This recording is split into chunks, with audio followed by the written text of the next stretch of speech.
You've found nightfall murmurs. When day fades into silence, the world begins to whisper. Some stories come as murmurs, some as warnings, but they all come at night. Don't be afraid to listen, but never listen alone.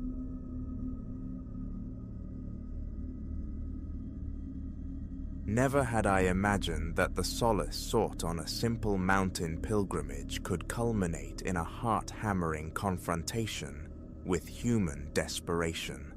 Yet there I was, pressed flat behind the rough bark of a pine, pulse thundering against my ribs, understanding with chilling clarity that the wilderness harbors threats far more predatory than fang or claw, the kind that walks upright, unseen until it's too late. My name is Elias.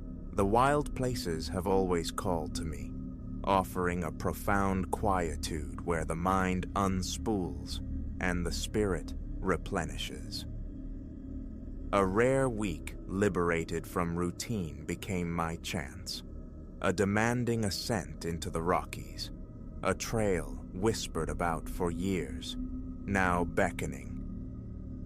For 3 sun-drenched days, the mountains delivered their promise. Vistas unfurled like ancient maps, air bit clean and sharp, and solitude wrapped me in a silence found only leagues from any road. Deer ghosted through aspen groves, a bear ambled across a distant scree slope, an eagle rode the thermals, a feathered sovereign against the infinite blue. But the 4th day brought an encounter of a different, more unsettling nature. Nightfall found me nestled in a small clearing beside a stream whose ceaseless murmur had become a comforting rhythm.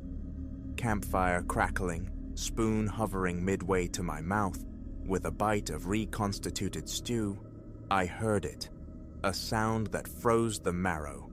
Voices, human voices, threading through the twilight gloom beyond my fire's flickering perimeter. Other hikers? Improbable, this deep into the backcountry. I hadn't crossed another's path since leaving the trailhead. And the tone, sharp, strained with anger, it scraped against the evening's peace, setting my nerves humming like taut wires. Instinctively, I smothered the flames with dirt, plunging my haven into abrupt darkness. Retreating into the nylon shell of my tent, I strained to decipher the approaching sounds. 2 men, their distinct timbres cutting through the night, one a low, gravelly command, the other a higher-pitched whine of exhaustion. "Got to push on," the gravel voice insisted. "They'll have sniffed out our trail by sunrise." "Can't," pleaded the whine. "Legs are shot. We've been walking forever." "You want back inside, back in the cage? 'Cause that's where they'll stuff us if they run us down. Now move." Prison. The word echoed in the sudden icy void within me. Not lost wanderers then. Escapees. Fugitives. My breath hitched, held captive in my chest, as their heavy footfalls drew alarmingly close. A restless stab of light from a flashlight sliced across my tent fabric. The gravel voice swore, low and vicious. "Someone's bedded down here. Fresh sign." "So, ain't seen nobody?" "Don't matter. They talk, they point. Find 'em." My heart battered my ribs, a frantic drum I felt sure they must hear. Escape. But how? My vehicle sat parked a hard 2-day trek away. In this disorienting blackness, I was horribly exposed. Soundlessly, a prayer on my lips, I fumbled for my pack, easing out the rear flap of the tent. The men were circling the front, their flashlight beams jittering nervously amongst the pines, probing the shadows. I edged away, melting into the deeper darkness along the stream, its gurgle a fragile cloak for my movements. 50 yards, perhaps 60. Then a sharp cry split the night. "Hey, over there! Someone's moving!" I bolted. Branches lashed my face. Unseen roots threatened to trip me as I crashed blindly through dense undergrowth. Behind me, the crashing sounds of pursuit, terrifyingly close. Direction dissolved. Instinct took over, raw fear propelling me, the single imperative pounding in my brain. Distance. Put distance between me and them. How long I ran, I couldn't say. Minutes stretched into an eternity. Lungs burned, thighs screamed with fatigue, yet the phantom touch of rough hands seizing me kept my legs churning. Finally, energy utterly spent, I stumbled, collapsing against a tree trunk, air tearing raggedly into my starved lungs. Silence descended, thick and absolute, broken only by my own gasping breaths. Had I shaken them? As the frantic rhythm of my heart began to steady, the starkness of my predicament settled. Lost, alone in the vast, indifferent wilderness, and somewhere in that darkness, dangerous men might still be hunting. My tent, my food, my shelter, all abandoned back at the violated campsite. My pack held precious little. A half-filled water bottle, 3 energy bars, a small flashlight, the first aid kit. Hide. I needed to hide, rest, think. My vision slowly adapted, discerning shapes in the deep gloom. A few yards off, a massive fallen log lay like a slumbering giant, its tangled, upturned root ball forming a shallow cavity beneath. Not ideal, barely shelter, but it was something. I crawled into the earthen hollow, pulling myself into the smallest possible knot. Every nocturnal sound became magnified, menacing. An owl's questioning hoot, the sibilant whisper of wind through pine needles. Each rustle seemed to herald their imminent arrival, crashing through the brush to drag me from my flimsy refuge. Adrenaline ebbed, leaving profound weariness in its wake. Despite the terror coiling in my gut, exhaustion claimed me. I must have drifted into a shallow, fitful sleep, for the next awareness was of pale sunlight filtering through the lattice of roots above me. Gingerly, cautiously, I peered out. The forest floor lay dappled in the serene light of early morning. No sign of pursuit, yet the fear remained, a cold residue. I couldn't relax. I needed a strategy. Returning to the car seemed the only viable option, but stripped of my main supplies, the journey would be brutal.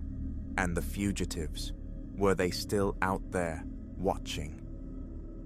While I wrestled with these grim possibilities, a new sound intruded, distant at first, then growing rapidly louder, the rhythmic, purposeful whump, whump, whump of helicopter blades.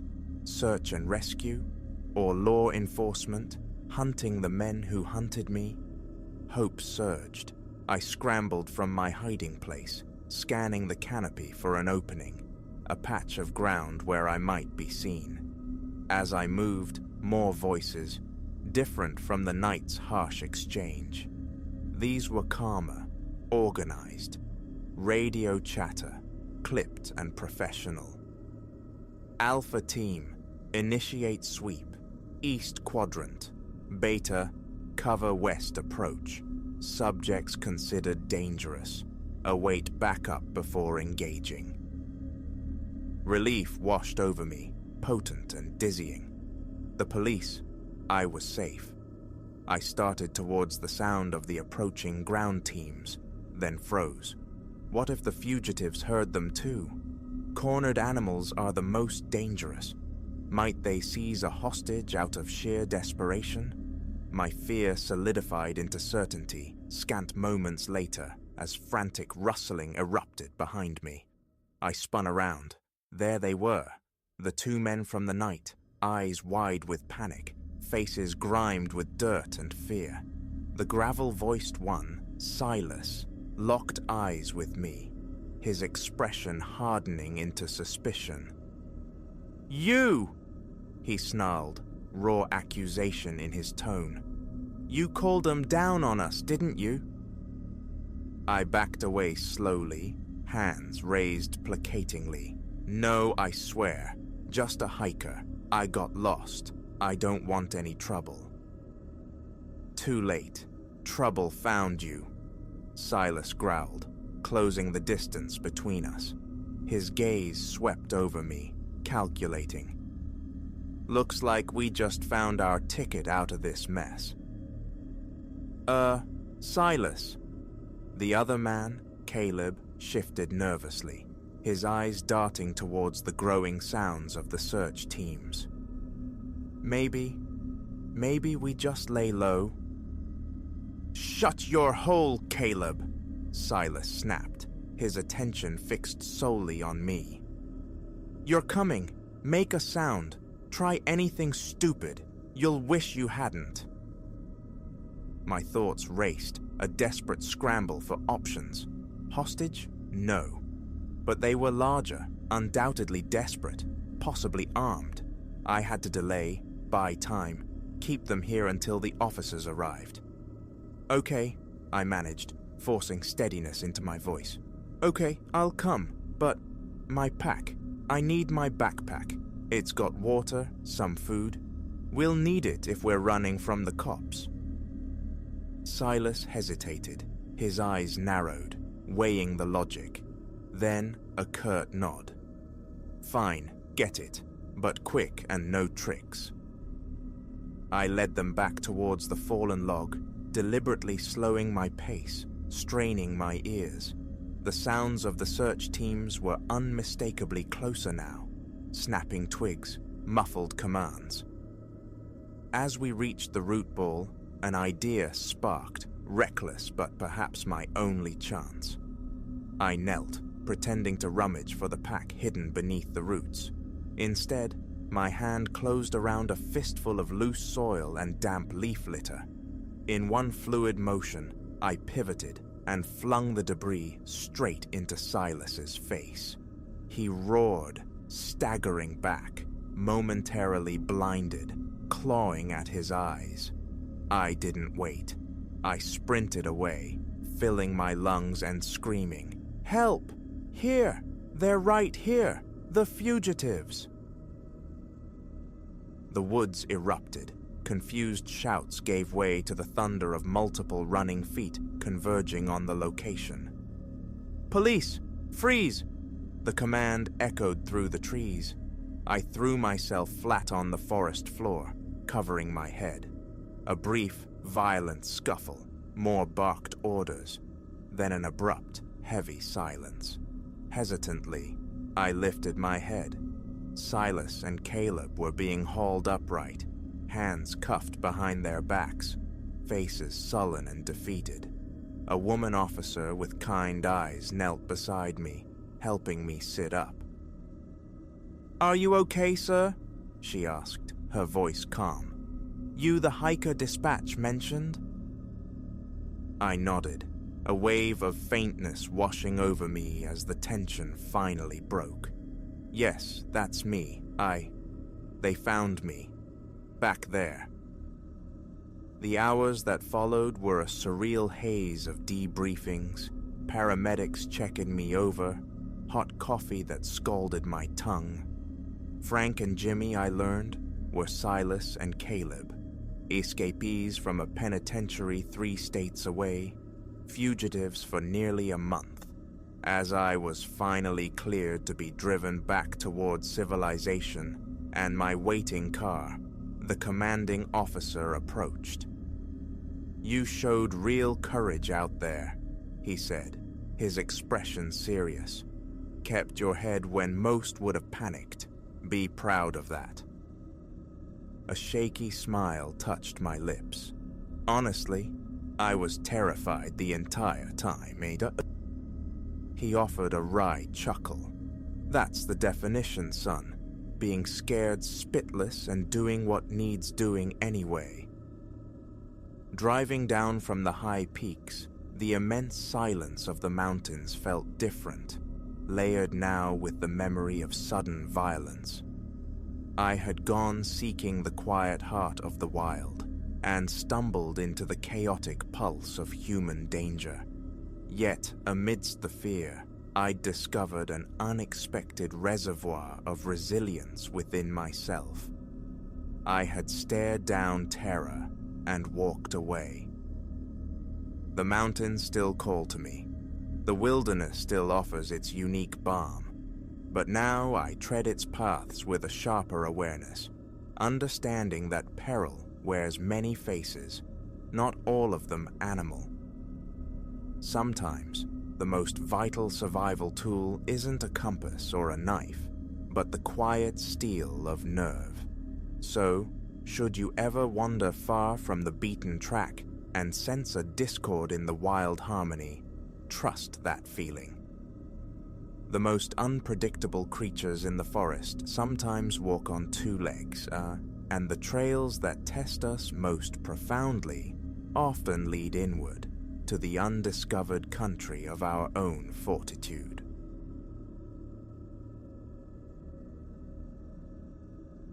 A discordant note struck me the moment I breached the threshold of that antiquated studio.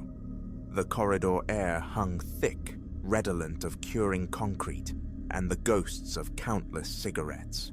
A constriction tightened around my ribs as I twisted the knob and pushed inward.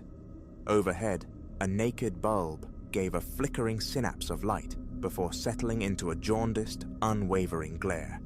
The walls soared higher than anticipated, their plaster skins marred by dark, weeping stigmata that bled from ceiling to floor. Behind me, the door's closure resonated with a sepulchral thud, heavier than mere wood and metal ought to sound. I stood marooned, my satchel of brushes and pigment tubes suddenly an inadequate anchor, a faint tinnitus whining in my ears. A cheap refuge, ample space for creation. That was the bargain I'd struck with myself. Cracks, a little damp, these were acceptable flaws, I reasoned. Yet something in the cryptic cartography of those stains sent an involuntary tension skittering up my spine. Cavernous, the studio comprised a single expanse floored in raw cement, punctuated on the far side by a solitary window, a tall, grimy eye gazing into a narrow, arterial alley where the occasional phantom rush of street traffic echoed. My supplies found a temporary home in a corner, their proper arrangement deferred. I began a slow perimeter walk, a topographical survey of the walls, probing suspicious patches with my fingertips, feeling the granular chill of the plaster. Leprous blooms of mold colonized certain areas, blemishes I catalogued for future scouring. My primary urge, however, was the swift erection of my easel, the communion with canvas, the peculiar shapes limned by the water damage, suggestions of silhouette, hunched forms, I consciously dismissed as random capillary action, mere coincidence.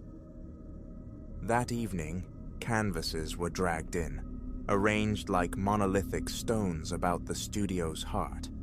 An old trestle table became my altar for brushes and paints, presided over by a small lamp whose focused beam I preferred to the overhead fixture's stark interrogation. Each movement across the floor elicited groans from the aged timbers beneath my feet. From the walls, too, came subtle creaks, whispers of settling structure, or so I told myself. I stood before the void of a blank canvas, soliciting inspiration, a spark. What came instead was a phantom chill skating across my skin. A quick scan confirmed the window sealed tight against the night. Nothing amiss. I attempted to anchor my focus on the waiting surface, lifting a sliver of charcoal. My hand, however, proved unsteady, my thoughts adrift, repeatedly snagged by the stained expanse of the far wall. An intuition persisted, movement just beyond the periphery.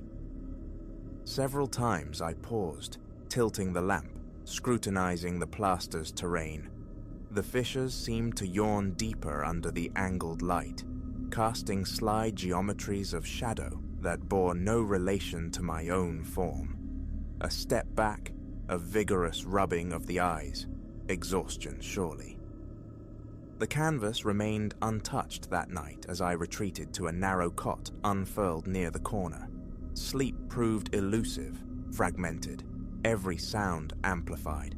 The percussive clank of pipes, disembodied footfalls receding down the hall, the sibilant hiss of the radiator. Twice I jolted awake, heart hammering, seized by the unshakable conviction of a presence near the window. Dawn found me with a neck seized tight and a strange, pressing urgency. A gritty film coated my eyes. A dull ache pulsed behind my temples. On a small electric burner, I brewed coffee, a bitter, acrid draught, swallowed more for its clarifying potential than pleasure. Again the canvas beckoned, demanding something vital, something new. Pigment squeezed onto the palette, color swirled into being, broad strokes applied with nascent energy. My usual mode is abstraction, a dialogue with form and color. Yet here, a humanoid suggestion began to emerge, unbidden. No conscious decision guided it. The brush seemed possessed of an alien volition. Attempts to deviate, to fracture the image into chaos, proved futile. The paint insisted on coalescing into this figural outline. A soft, abrasive scrape sounded directly behind me. I spun, pulse leaping, confronting only the impassive stained height of the walls. Crossing the space, I pressed my palm against a cracked section. It felt frigid and wept a subtle dampness. Overhead, the faint rhythmic drip of water. My gaze tracked upward, finding only further constellations of stains. Returning to the easel, I perceived a shift in the painted form.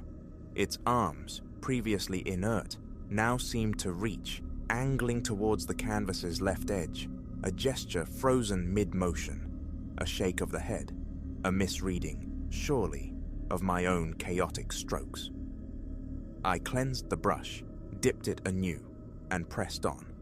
By midday, a crude figure inhabited the canvas, unsettling in its lack of specificity. Features remained hollowed suggestions, hints of eyes, the barest slash of a mouth. An unnerving reciprocity arose each time I looked. The painting seemed to meet my gaze. I stood, tapping my foot, unnerved by my own creation, by my reaction to it. Reaching for more paint, my hand trembled. The fine hairs on my arms lifted, sensing a charge in the air, a psychic static. Late afternoon necessitated an escape for more supplies. Emerging into the corridor, I noted the anemic, flickering glow of the overhead lights. The adjacent doors remained resolutely closed, silent. No murmur of neighbors reached me, an odd vacancy for a structure of this vintage. The stairwell amplified my steps into staccato echoes. Outside, the city air felt bracing, clean. I released a breath I hadn't realized I was holding captive.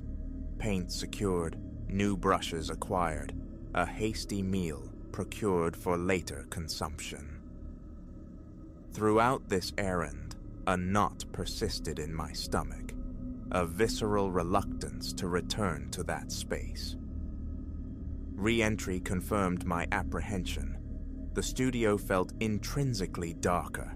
The overhead bulb still functioned, yet shadows pooled thick and deep in the corners, defying the light. My bag of supplies landed on the desk. I approached the canvas and froze. The figure's posture had altered once more. The arm now gestured emphatically, pointing towards the far stained wall, a silent summons. Heart accelerating, I reached out, touched the painted surface. Dry, utterly dry. My eyes swept the room. Had the easel been jostled, shifted? Nothing appeared disturbed. A difficult swallow, a forced marshalling of rational thought. Imagination had played tricks before. This, I insisted, was merely another instance. As evening deepened, I positioned my lamp to illuminate a different section of wall, intending to begin anew, to ignore the first canvas and its unsettling occupant. A fresh canvas, mounted on a second easel, became my focus.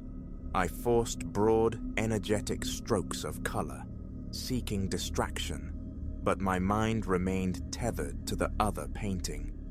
Peripheral awareness tracked it constantly. Over-the-shoulder glances became involuntary, each confirming the figure's static presence, yet tightening the knot of anxiety in my chest. Sweat filmed my palms. I wiped them on my trousers, compelling myself to continue. Around 10, a soft, percussive tap sounded at the door. I froze, gaze locked on the handle, anticipating its turn. Silence followed. No voice, no further sound. The impulse to investigate warred with a stronger, immobilizing dread. My breath grew shallow. I fumbled with a rag, wiping paint from my fingers, standing utterly still, listening. The hallway's silence pressed against my eardrums like a physical weight. Minutes stretched. Eventually, the tension ebbed slightly, enough for me to attempt a return to the second canvas, though the spell was broken. At some juncture, seated at the desk, I must have slipped into unconsciousness. I awoke abruptly to an abrasive wispy of sound near the window. Eyes flying open, I peered towards the vitreous pane. A dark shape flickered past, a fleeting silhouette against the alley's gloom. Someone passing below, perhaps. Rising, I crossed to the window. The alley lay empty, deserted save for the skeletal geometry of a rusted fire escape clinging to the adjacent brickwork. No one. My mouth was parched. Reaching for a water glass on the desk, I registered that my lamp was extinguished. I had no memory of turning it off. Only the harsh overhead light remained, carving stark shadows across the floor. A surge of adrenaline. My gaze snapped to the first painting. The figure had transformed again. Its arms were now flung wide, outstretched, and behind it, two fainter, more nebulous shapes had materialized, spectral attendants. A wave of icy fear constricted my chest, my vision momentarily swimming. I stumbled towards the canvas, hand outstretched. The paint felt solid, inert, yet the forms pulsed with a semblance of life. I stared, transfixed, feeling sweat trace cold paths down my back. The following day demanded a ritual of normalcy. I rose early, braved the shared bathroom down the hall for a quick shower, sought refuge and a small breakfast in a nearby diner. Daylight, I hoped, might cauterize the night's fears. Armed with fresh intentions, I returned to the studio, consciously pushing back the encroaching dread. The moment I crossed the threshold, however, a cloying miasma greeted me, the smell of old, damp rags. The room's atmosphere felt heavier, more oppressive. I forced the window open, seeking ventilation, but the alley breeze carried only a sour, fetid exhalation. I sealed it again quickly, resolving to ignore the stench. Another canvas was prepared. I compelled myself towards brightness, towards landscape perhaps.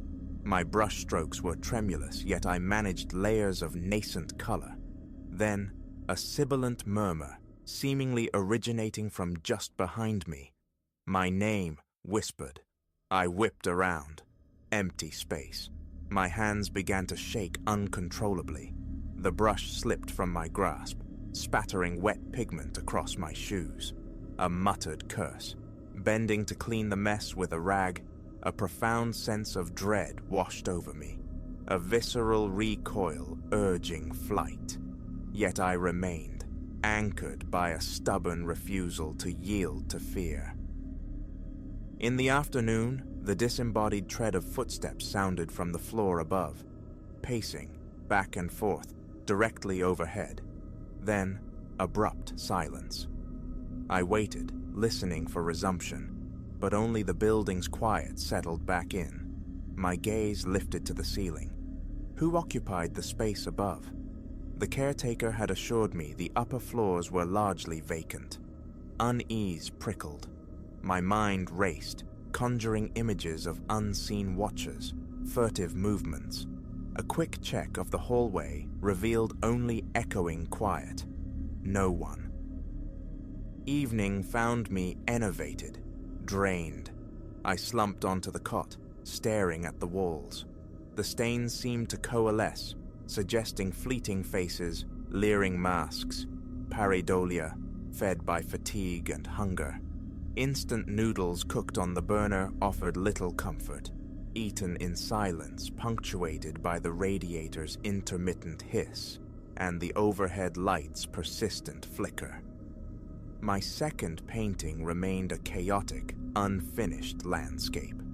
The first, however, asserted a chilling dominance. The figure's features had gained definition. The suggestion of eyes now seemed to possess a malign intelligence, tracking my movements across the room.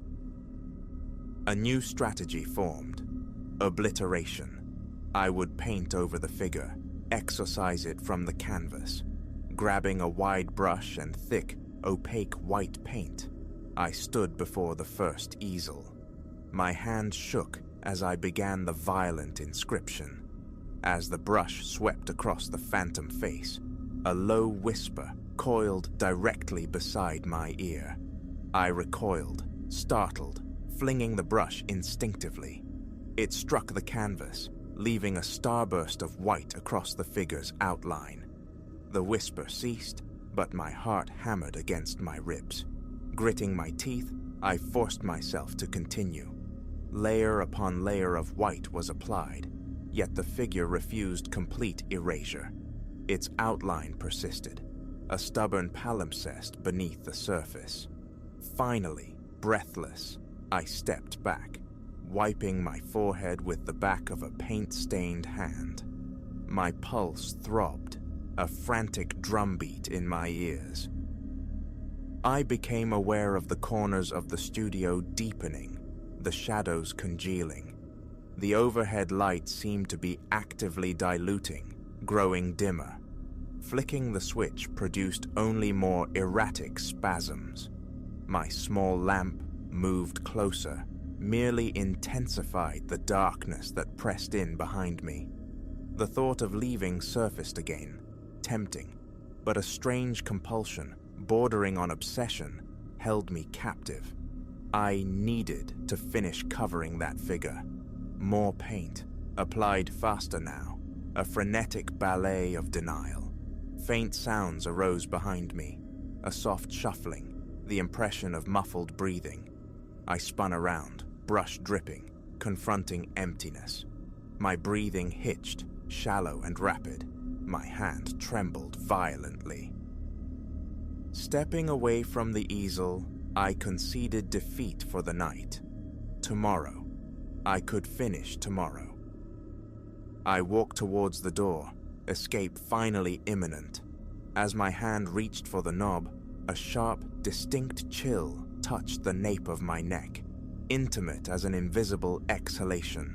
The hairs on my arms prickled upright, my throat constricted.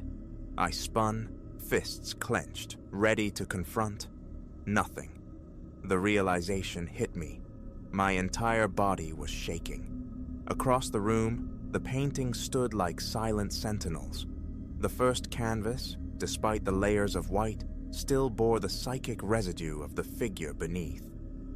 The second, my attempted landscape, now appeared twisted, warped by the fear that had infused its creation. A wave of dizziness washed over me.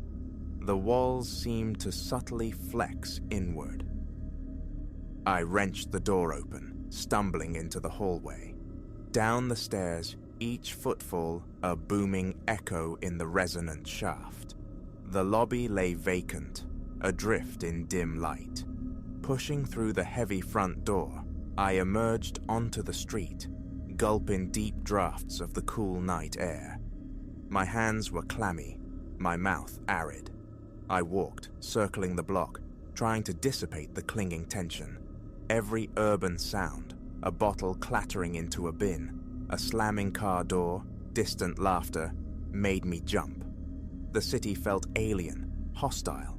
I was profoundly on edge, questioning the sanity of returning. Yet, after several minutes pacing the pavement, a different imperative asserted itself. This was my studio, rented and paid for. My work waited within. This situation demanded confrontation. Ignoring the sinking sensation, the umbilical dread pulling me back, I re-entered the building. The ascent felt longer this time, my hand trailing the cool banister. The hallway lights buzzed, casting a weak, uncertain glow. My key turned in the lock. I pushed the door open and stepped inside, listening intently. Only the sound of my own ragged breathing filled the void. I went directly to the canvases. They appeared unchanged, yet the sense of presence in the room was palpable, a tingling awareness on my skin. Focusing felt impossible. Grabbing a clean brush, I decided on simplicity, something grounding. Black paint, a fresh canvas, a few strokes. My thoughts remained scattered, my pulse erratic.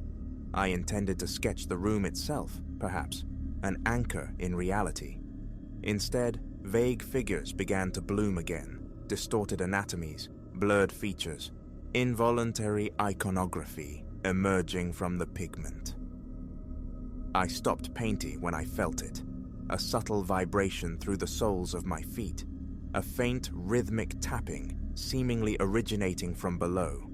The caretaker's words surfaced, the basement just storage. Kneeling, I pressed my ear to the cold concrete. A faint, muffled colloquy reached me, the gurgle of pipes perhaps, or something that sounded disconcertingly like voices. A throb started behind my eyes. My watch showed it was past midnight. Exhaustion warred with fear. I decided to retreat to the cot, to attempt sleep, though rest felt like a distant country. Sleep must have claimed me, however briefly, because I was jolted awake by a percussive crash. I bolted upright. One of the easels lay face down on the floor, the second canvas, the landscape. Scrambling up, I rushed over, righting it. The paint was smeared, damaged where it had impacted the concrete. My stomach churned. Tentatively, I touched the surface, slick in patches, still wet. My breathing grew shallow, unsteady. Then I saw them, fresh streaks marring the background, streaks that disturbingly resembled finger marks. My own hands were clean, trembling. The walls seemed to press closer, the air thickening. Sweat beaded on my forehead, burning. Fresh air, again. I needed it desperately. Grabbing my jacket, I switched off the lights, plunging the studio into absolute darkness, and fled. My plan is tentative. Return tomorrow morning, gather my essentials. Whether I can stay, whether I should stay, remains uncertain. These shadows, these presences, they are not mere figments. They interact, they manipulate the paint, they disrupt my rest. They crave representation, demanding I capture their essence, their narrative, upon the canvas. A spectral symbiosis seems required. I doubt they will permit a clean departure, yet this constant, corrosive fear is unsustainable. Right now, I stand on the pavement below, catching my breath, my gaze drawn inexorably upward to the dark windows of my studio. The light is off, yet I swear I perceive movement behind the glass, a flicker in the depths. A cold weight settles in my gut. My heart thuds, a heavy, frightened drum against my ribs. Tomorrow I will go back inside. Perhaps confrontation is the only path. Perhaps I must paint until they are satisfied, until their stories are told. Whether that act will bring release or deeper entanglement, I cannot know. I only know I cannot simply walk away. If they demand to be seen, I will paint them. If they demand a voice, I will lend them my brush. I only hope my sanity remains intact through the ordeal, because standing here on this precipice, I feel the shadows within that studio exerting their pull, drawing me irrevocably inward.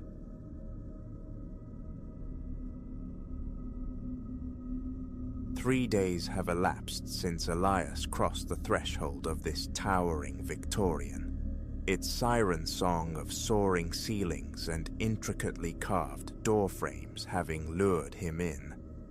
The listing's photographs, glossy promises of grandeur, aligned with a price that felt almost suspiciously modest for such sprawling bones.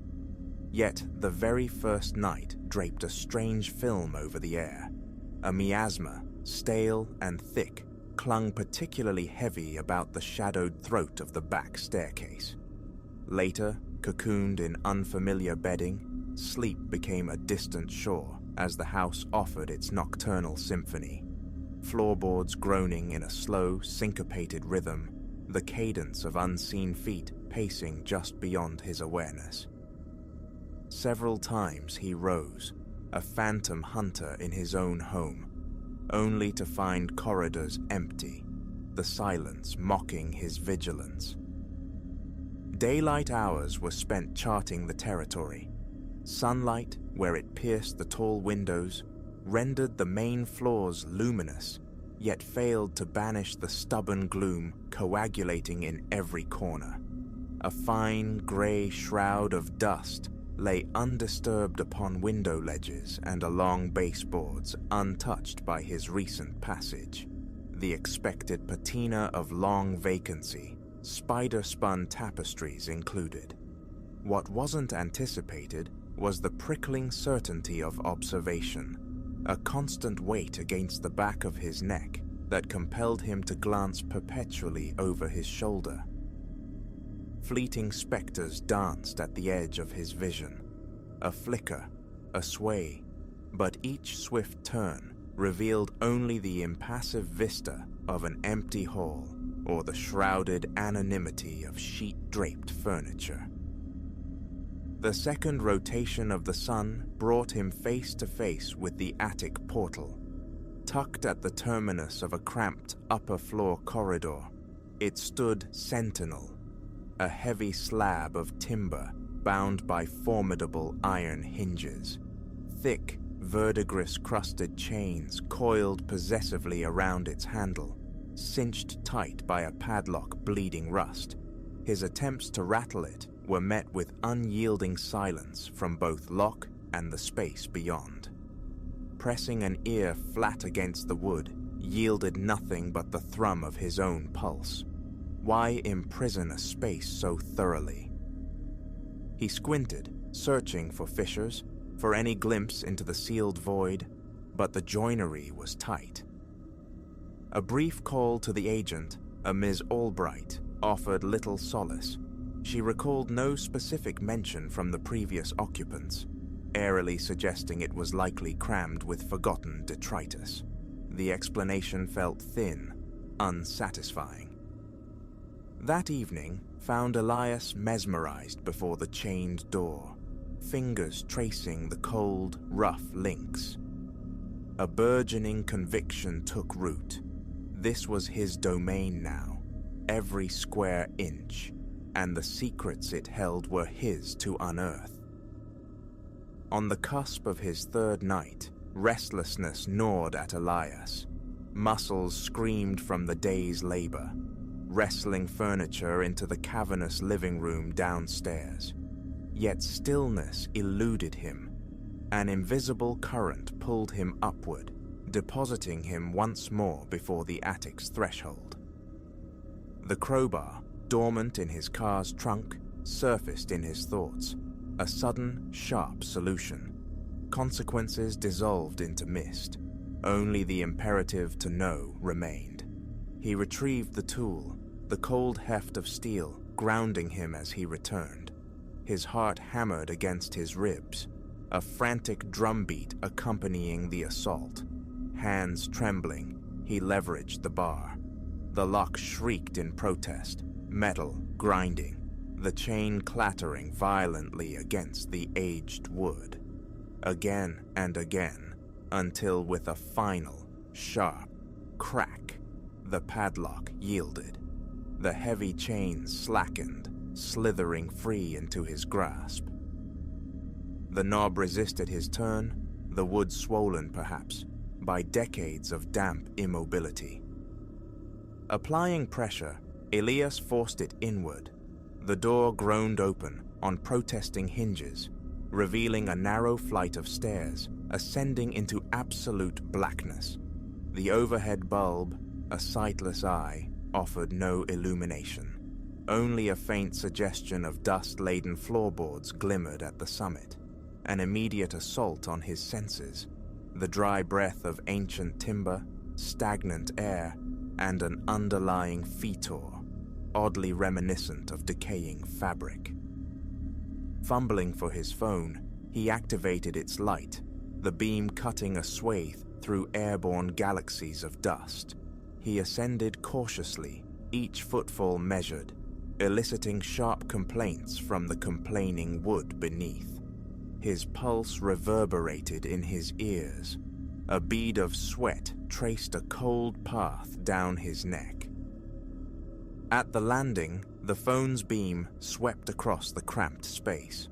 Ghostly white sheets draped amorphous forms, the suspected contours of chairs, a dresser, perhaps dormant trunks. Cobwebs hung like funereal bunting from the low rafters.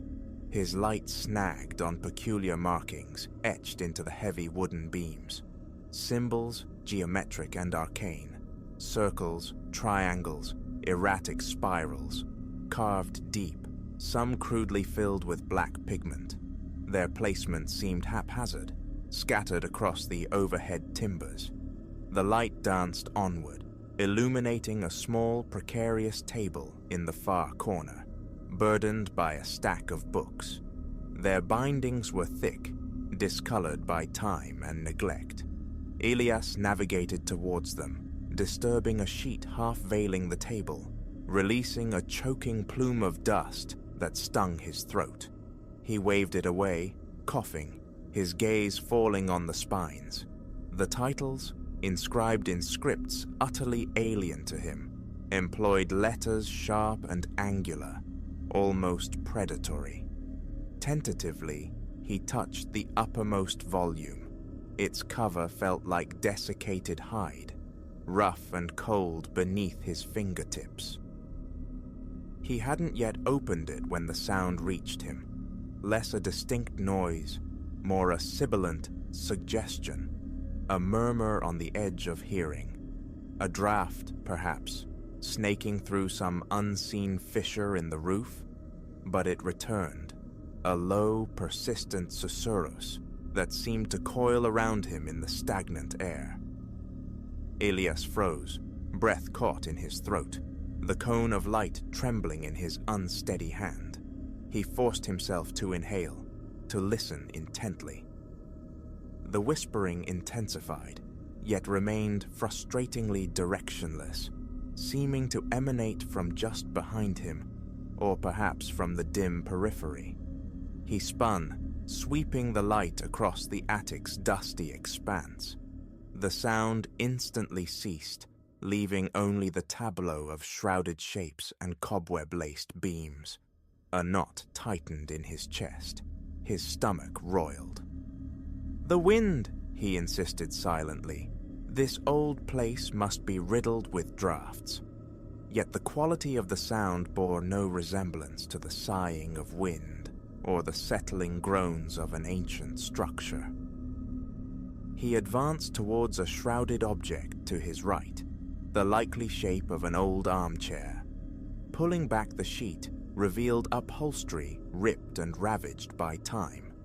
One corner of the seat cushion was distinctly damp, darkened by a faint, spreading stain. A sour, unidentifiable odor emanated from the fabric. As he leaned closer, the murmuring resumed, this time intimately close, brushing against his left ear. He pivoted with violent speed, nearly fumbling his phone. His mouth turned instantly to parchment. Silence fell the moment he faced the source direction. His light illuminated only the vacant air near the attic stairs. Nothing. Yet his skin crawled, the fine hairs on his nape bristling with alarm.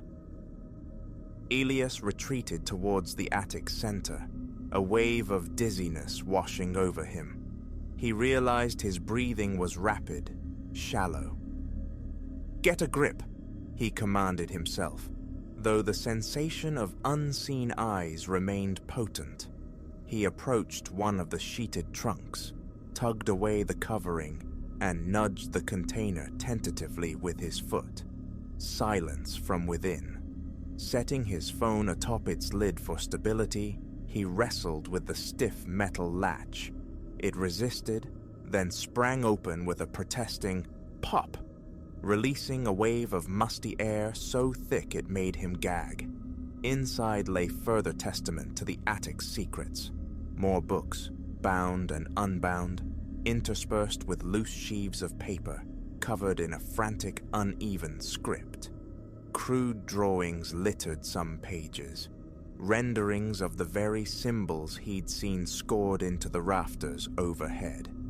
Interspersed were paragraphs penned in that same baffling, angular text. A faint, skittering sound pricked the silence behind him, like fingernails dragged across wood. His scalp tightened. Whirling around, phone held high, the beam landed squarely on the far wall. Dominating the rough planks was a large symbol, painted in a dark, disturbing red. A circle encompassing a star-like form, its lines rendered with unsettling imprecision, the paint having run in dried rivulets down the wood. Though faded, the color retained a dark, almost visceral blotchiness. Elias's throat constricted. He was holding his breath again. His heart hammered violently, a dizzying percussion in his skull. He took a hesitant step towards the marked wall, the floorboards groaning ominously beneath his weight. The whispering surged, multiplying, now a chorus of faint, urgent voices converging from every shadow, seeming to swirl around him. His eyes darted frantically, seeking a source. Sweat slicked his temples. Inexplicably, the attic seemed to plunge deeper into shadow, the phone's beam struggling against an encroaching dimness. Reaching out, he pressed his palm flat against the wall beside the symbol. The wood was strikingly cold, far colder than the ambient air, and beneath his fingertips, a subtle, rhythmic vibration pulsed through the structure. He snatched his hand back as if burned, wiping the clammy residue on his jeans.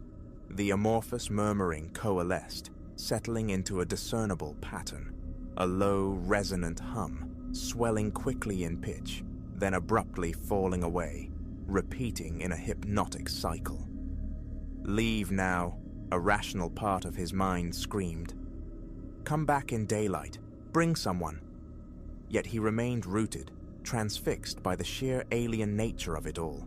The symbols, the cryptic books, the heavy chains. Why? The need to understand warred fiercely with the instinct to flee. His gaze drifted back to the table, to the silent stack of forbidden knowledge.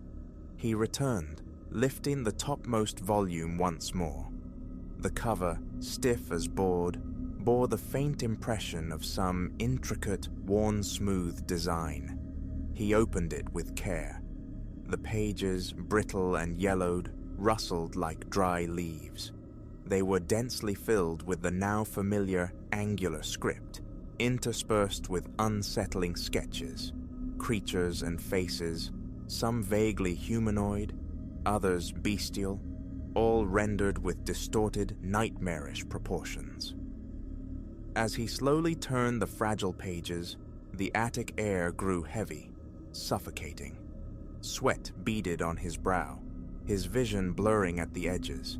The swirling whispers seemed to solidify, shifting into a low, monotonous drone that vibrated deep within his chest. His hands began to tremble uncontrollably. He carefully placed the book back on the table, afraid he might drop it. A tight knot formed in his gut. He swallowed against the dryness in his throat, forcing slow, deliberate breaths. A sudden thump from behind shattered the drone. Elias spun, light beam stabbing the darkness. One of the white sheets lay crumpled on the floor, having slithered off a tall, narrow cabinet, whose door now stood slightly ajar. He hadn't been near it. He stared, a cold dread creeping up his spine, reluctant to approach. His palms were slick, his knuckles white where he gripped the crowbar. He took a step, faltered, his limbs feeling leaden, his heart galloping. A ragged exhale escaped him. Forcing movement, one deliberate footfall after another, he reached the cabinet. Using the tip of the crowbar, he nudged the door further open. Inside, shadowed shelves held rows of small glass jars, most filled with grime and seemingly empty. One, however, contained a thick, dark residue, congealed and sinister. Dried ink, perhaps, or something far less mundane. He recoiled from touching it. Another creak echoed from the floorboards directly behind him. His pulse leaped. He pivoted again. Empty space met his frantic gaze. But the whispering surged, intensifying, pressing close against his ears, accompanied by a peculiar pressure building inside his skull. His vision momentarily pulsed, distorting the shadowed corners. He staggered, catching himself against the cabinet. Its door rattled sharply against the crowbar. He swept the light wildly, desperately seeking a source for the encompassing sound, finding none. Then, a wave of icy cold washed over his shoulders, a phantom draft descending from the unseen rafters above.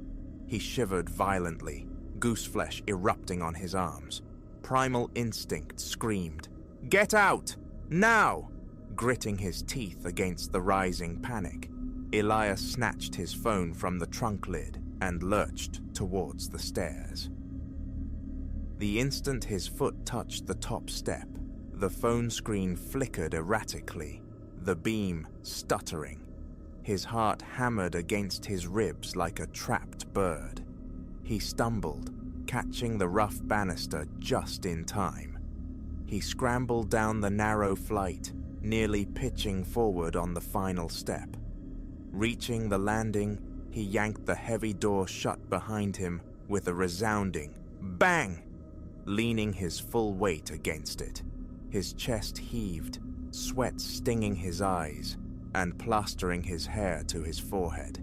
He stared blankly at the familiar hallway walls, gulping air, trying desperately to regain composure. Yet a palpable residue of the attic's oppressive energy seemed to cling to him, heavy and cold. His arms felt unnervingly weak, his mouth arid.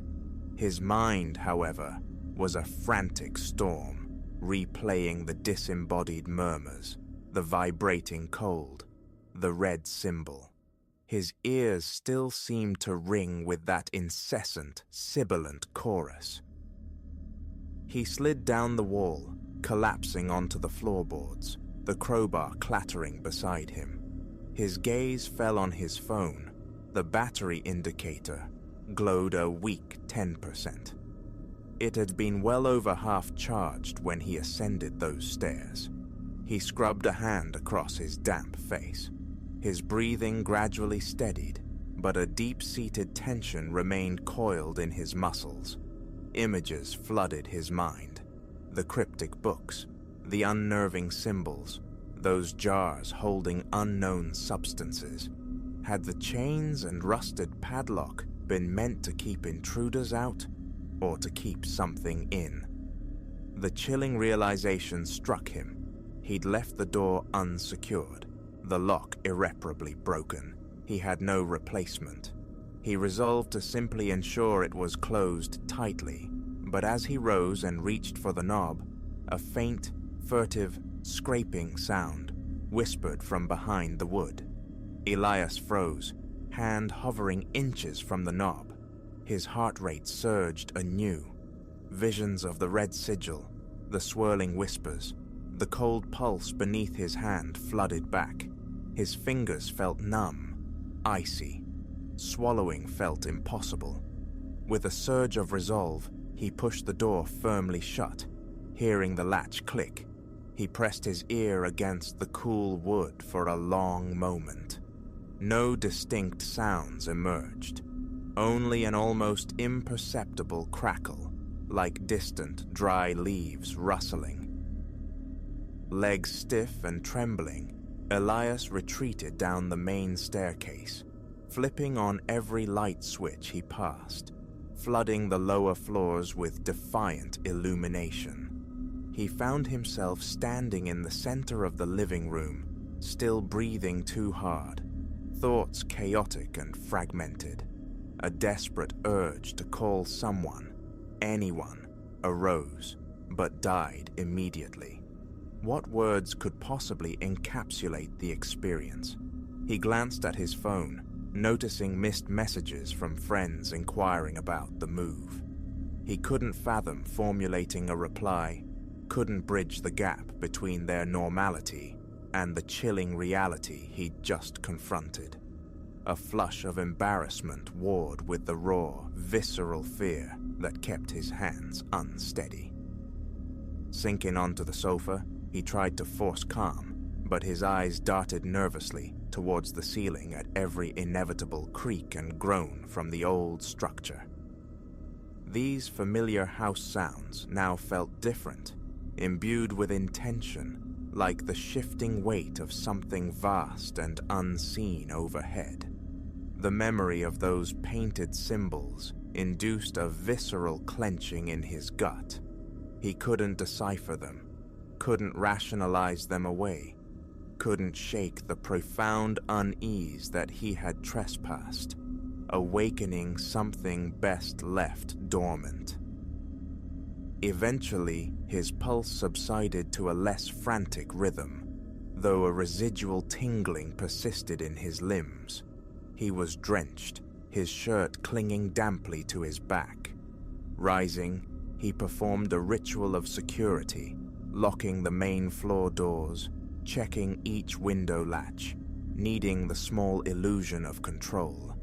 He extinguished most of the lights, leaving only a single lamp casting long shadows in the living room.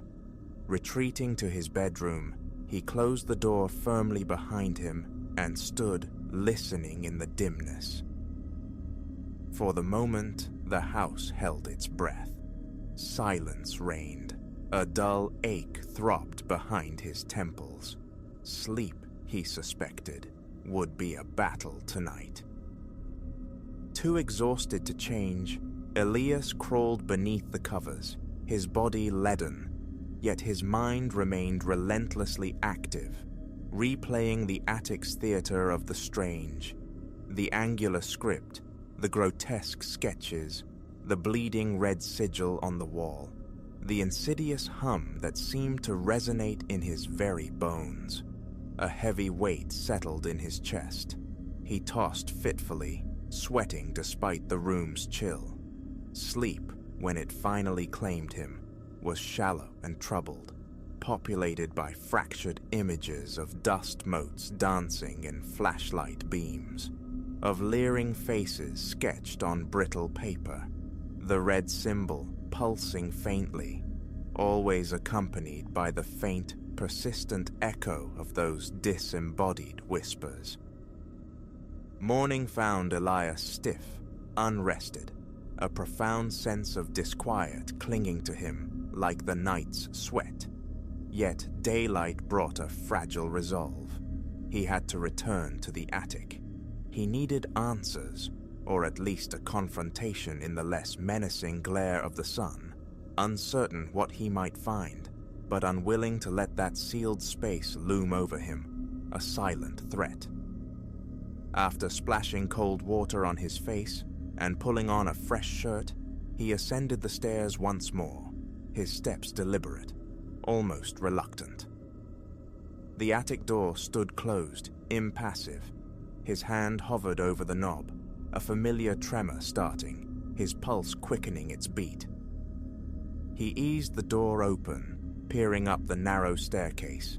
Light spilling from the hallway offered better visibility than the phone's beam, yet the upper reaches remained steeped in gloom.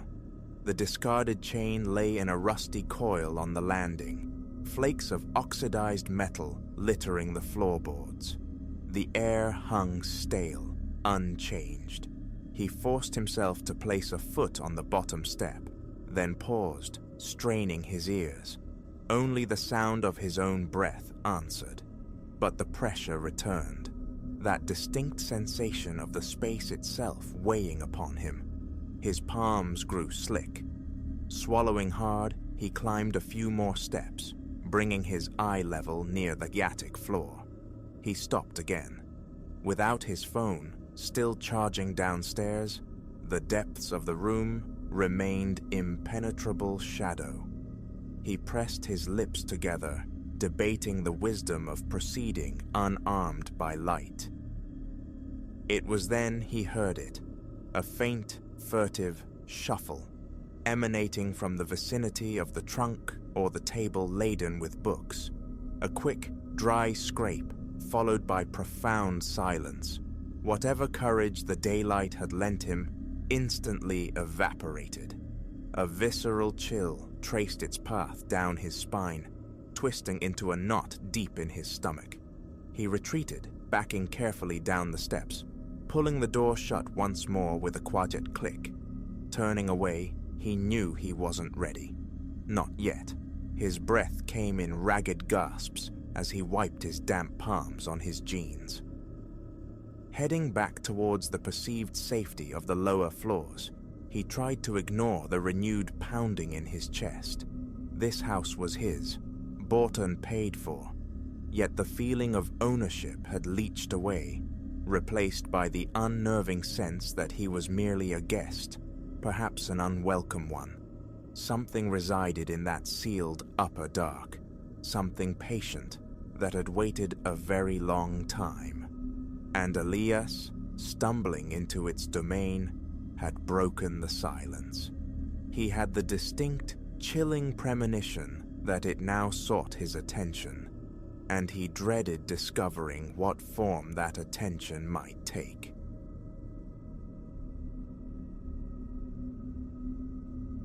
Weeks spun into a month since this monolith of industry claimed my daylight hours. Even from the street, the factory wore its age like a shroud, rust weeping down concrete flanks, a corrugated tin crown groaning under the lightest caress of wind. That first breath inside was a punch of rancid oil and the ghosts of milled metal. A temporary stop, I'd told myself. Earn the coin, escape the gravity. But the edifice had other plans, sinking anchors deep, seeding a peculiar dread that blossomed only after sundown. Now, nightfall finds me poised at the maw of the basement stairwell.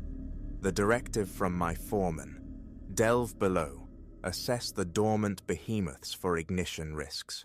Mundane on paper, yet a current of unease prickles beneath my skin. Above, the arterial corridors languish in perpetual twilight, punctuated by the epileptic stutter of overhead fluorescence. Silent ranks of machinery stand sentinel in the gloom, their stillness amplifying the low thrum of the lamps, the whisper of my own respiration. My flashlight, heavy in a slick palm, winks twice under my thumb before I commit to the descent. Each step down is a step into a deeper chill, the air thickening, growing colder. A slab of thick steel barred the way, groaning in protest as I forced it inward, a sound like tortured vowels torn from decades of stillness.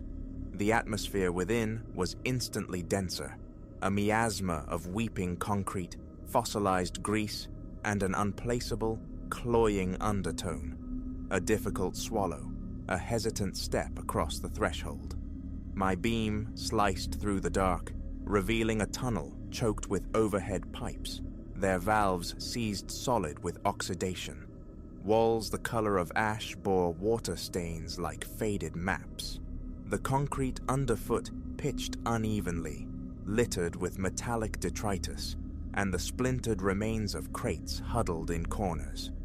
Mere paces in, the steel door crashed shut behind me with a violence that sent a jolt straight to my core. My heart hammered against my ribs. Whipping back, I found the door inert, placid. The knob turned without resistance, a slow, deliberate inhale to steady the tremor in my chest. Just a job, I reminded myself, wrestling the rising panic. Just a simple check. I navigated onward, carefully planting my boots over nests of tangled wiring. The flashlight beam faltered, a brief spasm of light. A sharp rap against the casing restored its steady eye. The corridor bled into a cavernous space populated by dormant giants. Skeletal presses, lathes shrouded in grime-stiffened canvas. A persistent dripping echoed, a phantom metronome whose source remained elusive, the sound ricocheting off cold metal surfaces. I approached the nearest press, a hulking silhouette that matched my height, its massive frame coated in peeling paint and a shroud of dust. The instructions echoed: check for instability, for hazards born of neglect. Setting the light aside momentarily, I put my shoulder to the press handle. Immovable, thick grease congealed on the joints, but the mechanism was utterly frozen. Crouched low, examining the base, I heard it.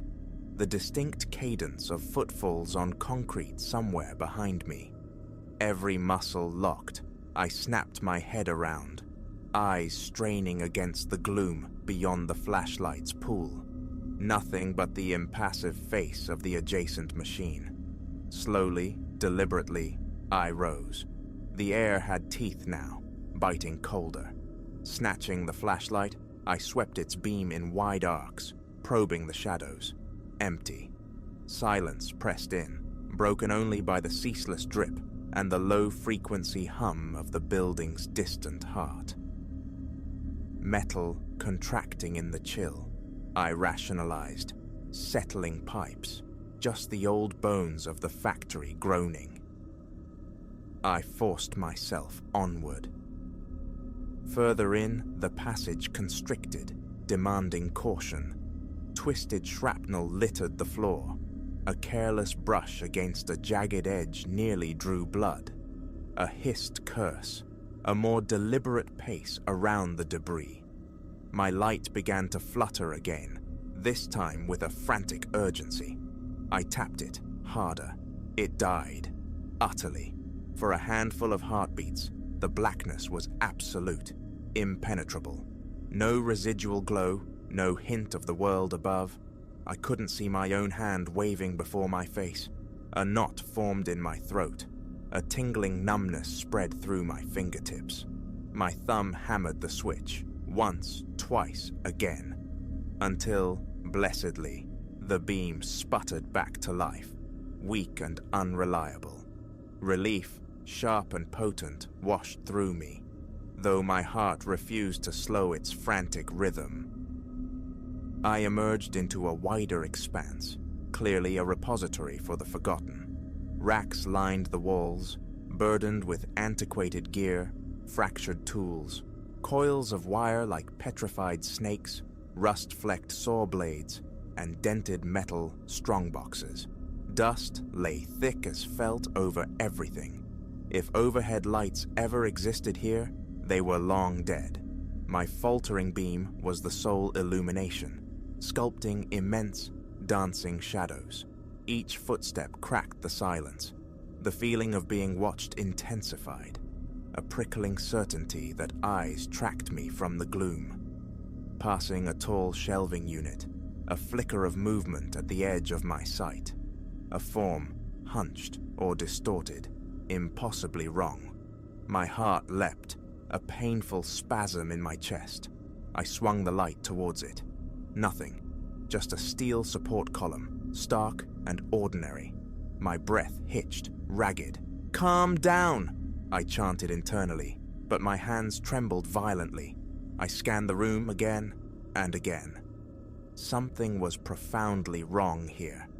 Every nerve screamed retreat, yet the phantom of my foreman's disapproval anchored me, demanding completion.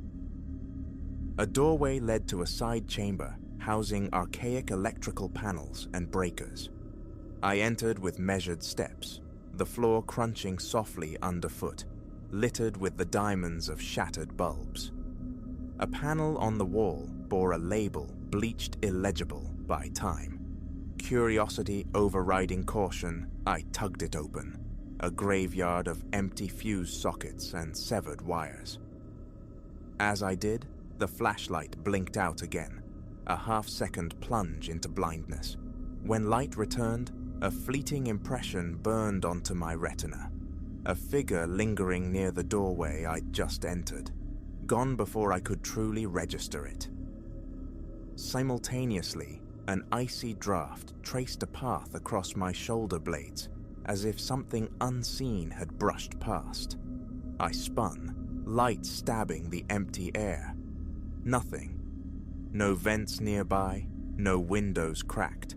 A cold sweat broke out despite the chill, plastering my shirt to my back, my neck flushed with heat. I swiped at my damp forehead with a sleeve. Enough. This bordered on madness. Let the foreman grumble. I was done here. I retraced my path through the cluttered passage, stumbling over unseen hazards. The flashlight sputtered, engulfing me momentarily in a silence so profound it felt absorptive, as though the very walls drank sound. Reaching the foot of the stairs offered a surge of hope. Concrete steps ascended toward the faint hum of the factory proper. I started climbing, beam cutting the darkness ahead, my hand gripping the frigid metal railing. Then, pressure, on my shoulder, a hand unmistakably clamping down. Its touch was glacial, sending a shockwave of pure terror through me. I wrenched around, flashlight beam slashing wildly. Empty air. Yet the phantom pressure remained, a chilling imprint raising every hair on my arms. I didn't hesitate. I scrambled up the remaining stairs, refusing to look back, propelled by primal fear. Bursting through the steel door at the top, I leaned against the frame in the dim upper corridor, gasping, throat raw and tight. I stumbled towards the relative sanctuary of the break room, struggling to regain composure while my thoughts churned. That touch, imagined, it felt utterly corporeal. The the distinct pressure of icy fingers. Sinking onto a cold metal chair, I stared numbly as the fluorescent tube above spasmed, the refrigerator droning its lonely tune. Silas, my shift partner, was absent. The room felt hollowed out, abandoned. Had everyone else already clocked out? I hunched forward, elbows on knees, dragging a hand through my damp hair. Leaving now felt sensible, vital even. But the thought of facing the foreman empty-handed, the inevitable questions, it gnawed. After draining my water bottle, a reluctant resolve hardened. Back into the corridor. The lights seemed weaker still, the aged circuitry groaning under the strain. I moved with deliberate slowness, forcing calm. The main floor stretched before me, a labyrinth of stilled machines, lathes, presses, cutters, conveyors inert for untold years, monuments to a workforce seemingly evaporated mid-shift. Then my eye caught it, tucked away behind a barricade of stacked crates, another staircase spiraling downwards, unmentioned in my briefing. A fissure of hesitation opened. Ignore it? But the unanswered question would fester. With a grunt of effort, I shoved the crates aside, revealing a portal to absolute blackness. The air that breathed up from it was colder, staler than anything I'd yet encountered. A pause to marshal my nerve. Then down I went. The treads groaned beneath my boots, disturbing dust thick enough to swirl like phantoms in the torchlight.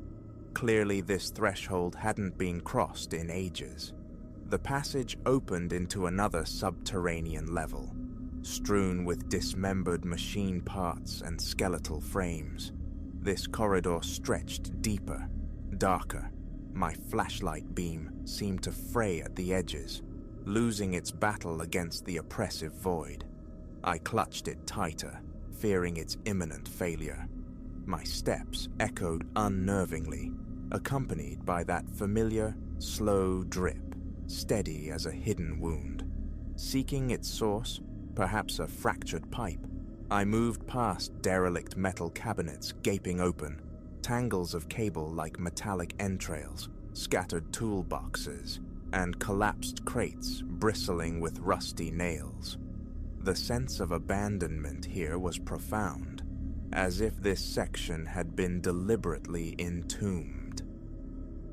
And then, footsteps, not the imagined skitterings from before, but heavy, deliberate treads falling in perfect sync with my own pace just behind me.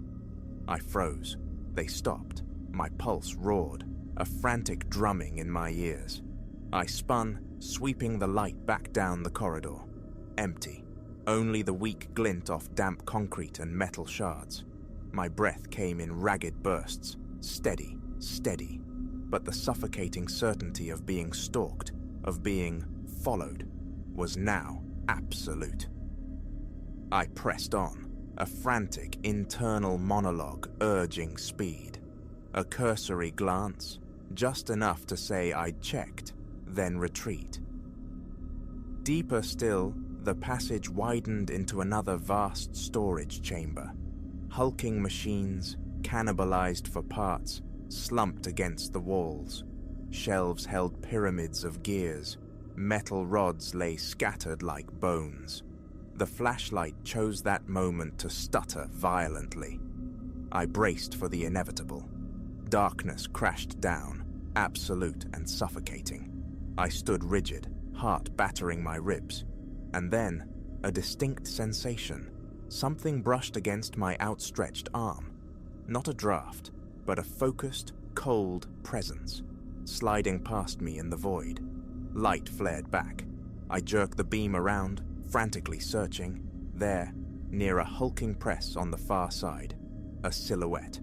Blacker than the shadows, its limbs jointed at unnatural, sickening angles.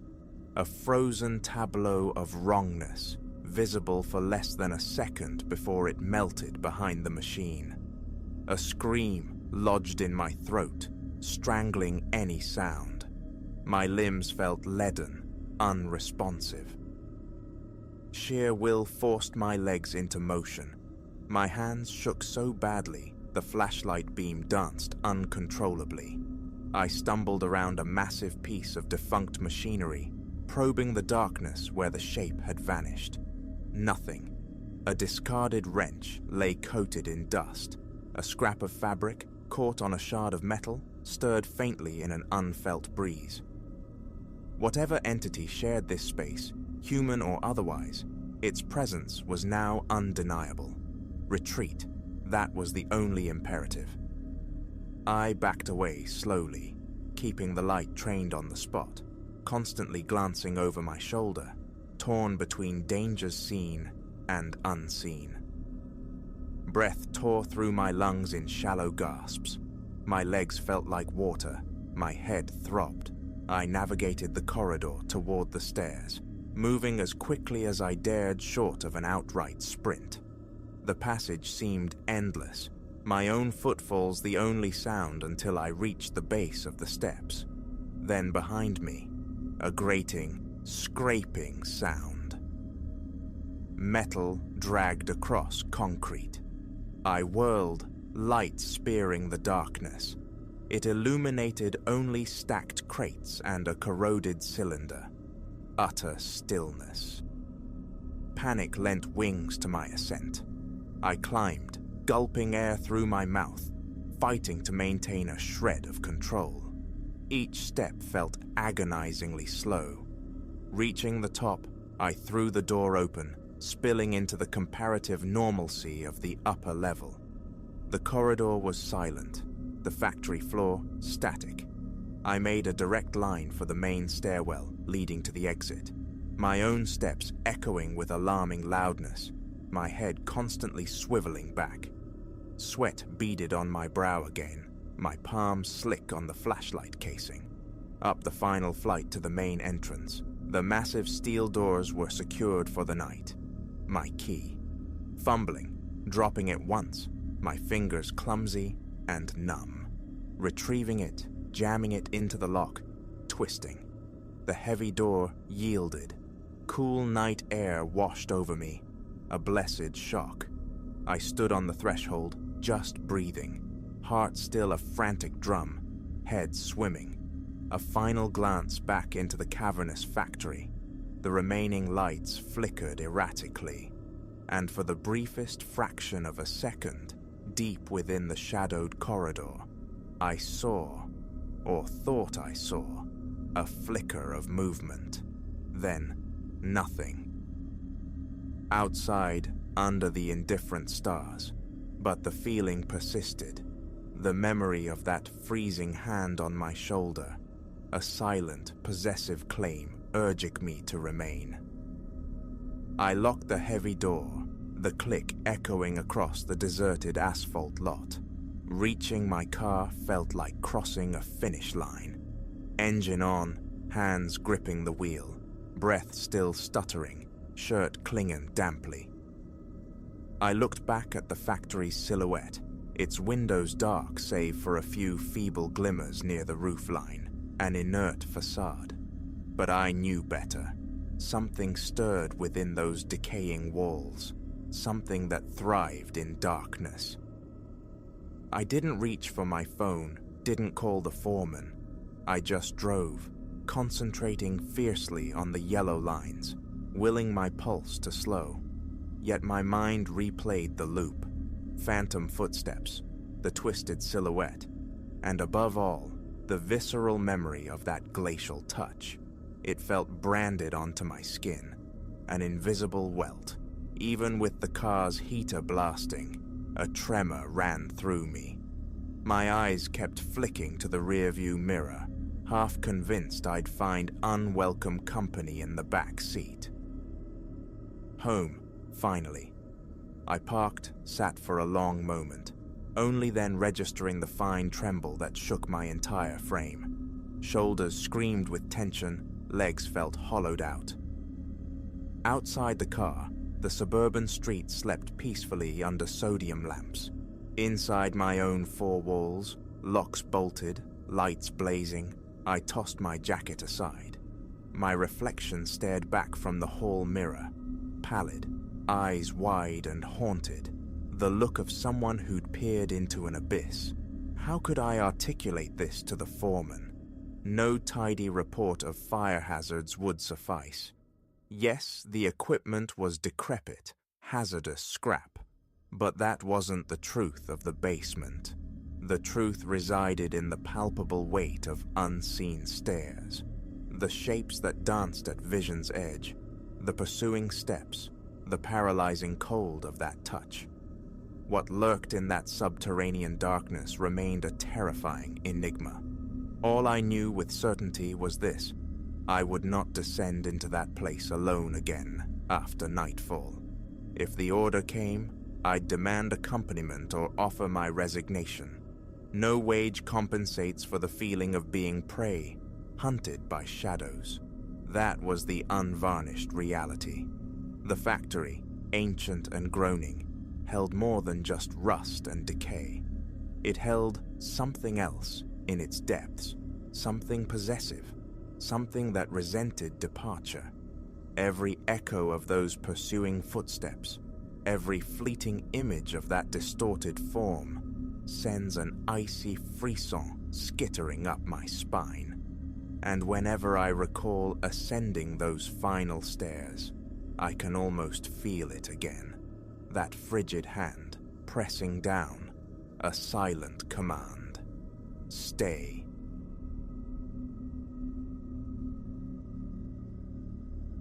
"12 leaden clangs hammered from the grandfather clock downstairs, each reverberation swallowed by the vacant expanse of the Pendletons' sprawling Victorian home.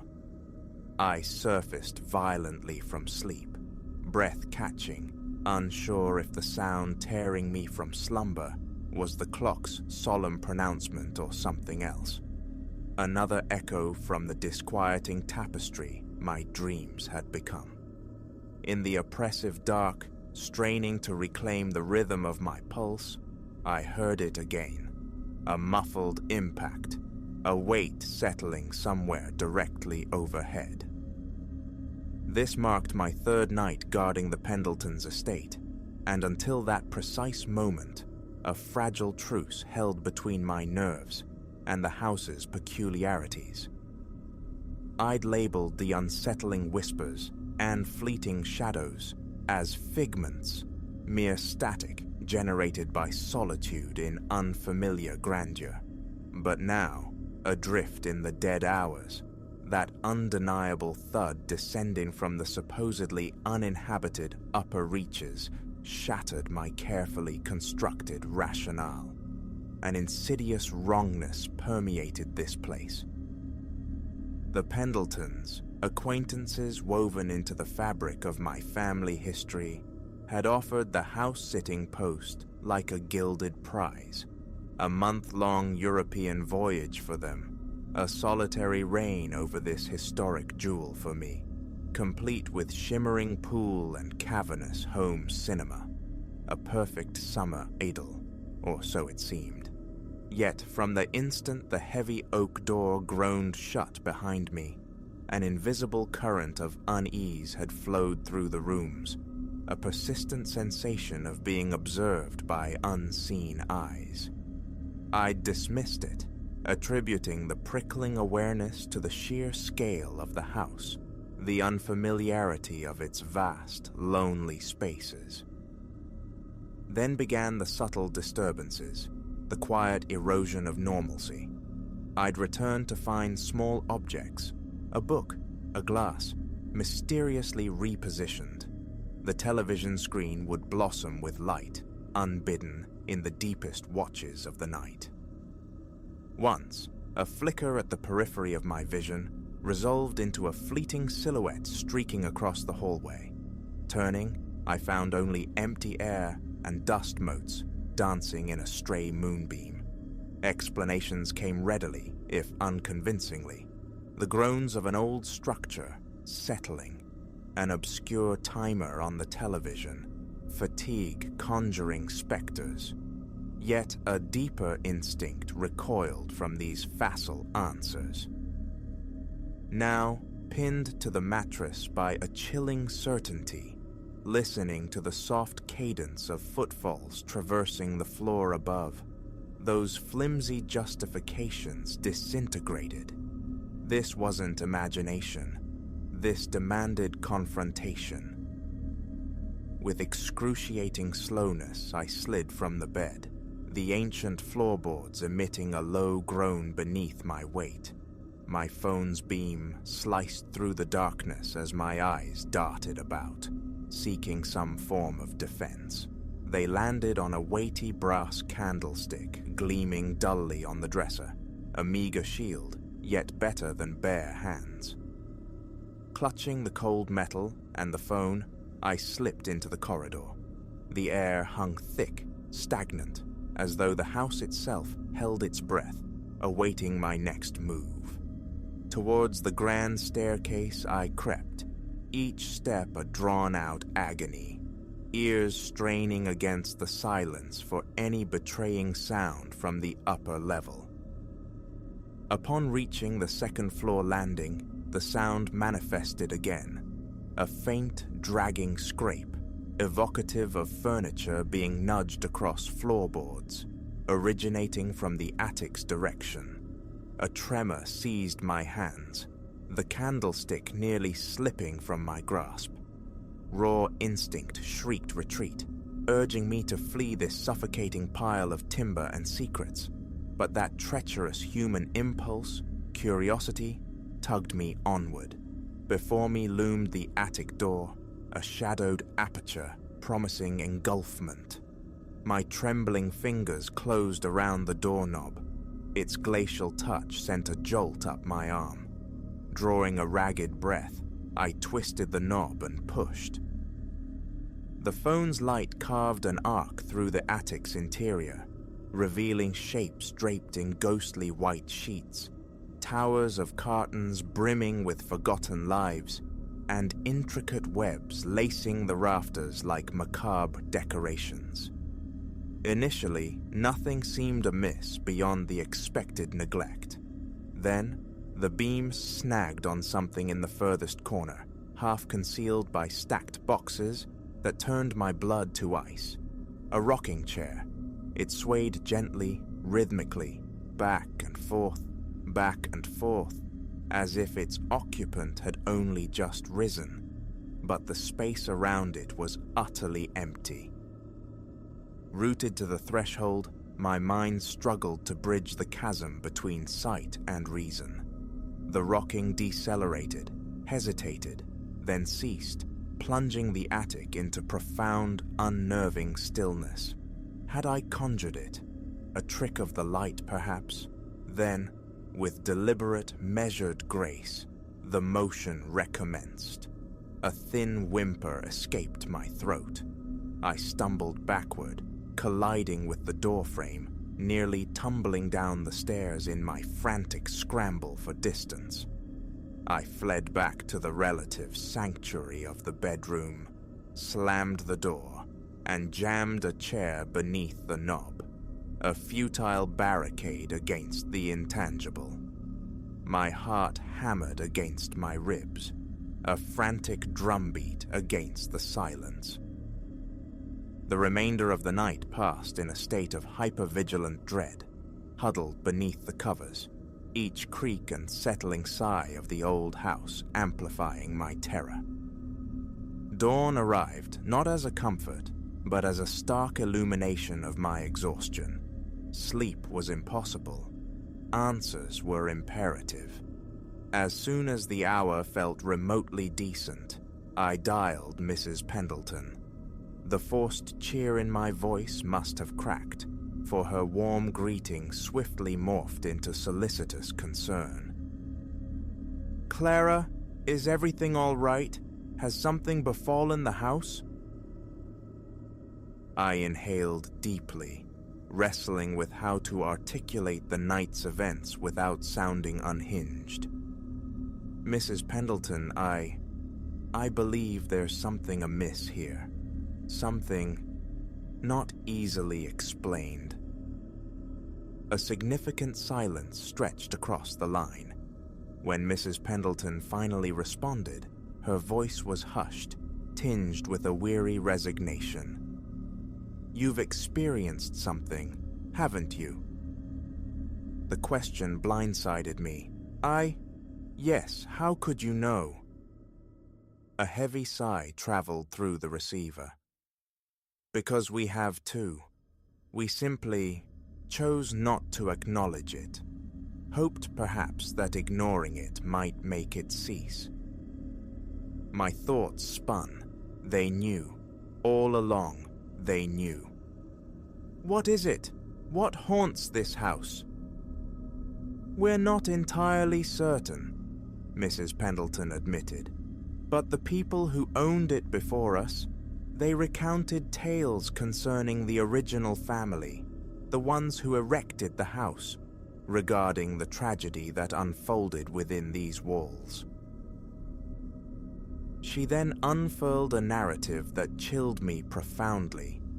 Built in the late 19th century by a prosperous industrialist for his wife and young daughter, the house was meant to be a haven, but joy proved ephemeral. The daughter succumbed to an enigmatic ailment, wasting away despite the consultation of numerous physicians.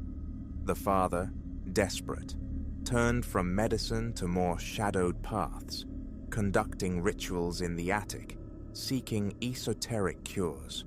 Instead of healing, he apparently fractured some unseen barrier. The daughter perished. Consumed by grief, the father ended his own life. The mother, shattered by loss and rumored spectral encounters, lived out her remaining years institutionalized. The house languished, acquiring a dark reputation. "We dismissed it," Mrs. Pendleton concluded, her voice thin. "Local folklore, we assumed, until the occurrences began. Minor incidents initially, escalating until..." Her words faded, leaving the implication hanging heavy in the air. Understanding dawned. Their eagerness for the cruise, their haste to vacate the premises for an extended duration, it wasn't just wanderlust. "What am I supposed to do?" I asked, my voice barely a whisper. "Leave, Clara," Mrs. Pendleton stated with unequivocal firmness. "Collect your belongings and depart immediately. We'll arrange for alternative oversight. I am profoundly sorry we placed you in this position. We should have disclosed the situation."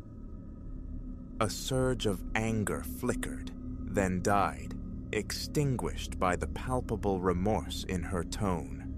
They were ensnared by this house's legacy, just as I now felt myself to be. Disconnecting the call, I moved with frantic purpose, stuffing clothes and essentials into my bags. As I traversed the rooms, the sensation of being watched intensified, the very atmosphere seeming to congeal, resisting my departure. Standing poised at the front door, bags in hand, I heard it one last time, that soft, resonant thud from above. Against all reason, my gaze snapped upward towards the landing. There, silhouetted at the stairwell's apex, stood a figure, slight, spectral, a girl clad in antiquated attire, her eyes vast pools of sorrow. A small, pale hand lifted, a gesture of pleading or farewell, before she dissolved into the gloom. I ran without looking back until I reached my car, flung my luggage inside, and sent gravel flying as I accelerated down the drive. A final, involuntary glance into the rearview mirror captured the house, silent and monolithic, its windows like vacant sockets observing my flight. And there, framed in the highest attic window, I could swear I saw her again. The girl, her tiny hand pressed flat against the glass pane. I never returned. The Pendletons, I later learned, sold the property swiftly, relocating far away, seeking distance from its lingering chill. Yet sometimes, in the deep quiet of the night, my mind drifts back to that attic, to the phantom sway of the rocking chair, to the sorrowful gaze of the girl reaching across time. And I grapple with the unsettling thought, did I truly escape, or did a fragment of that house, an unseen shadow, latch onto me, destined to follow my steps forevermore?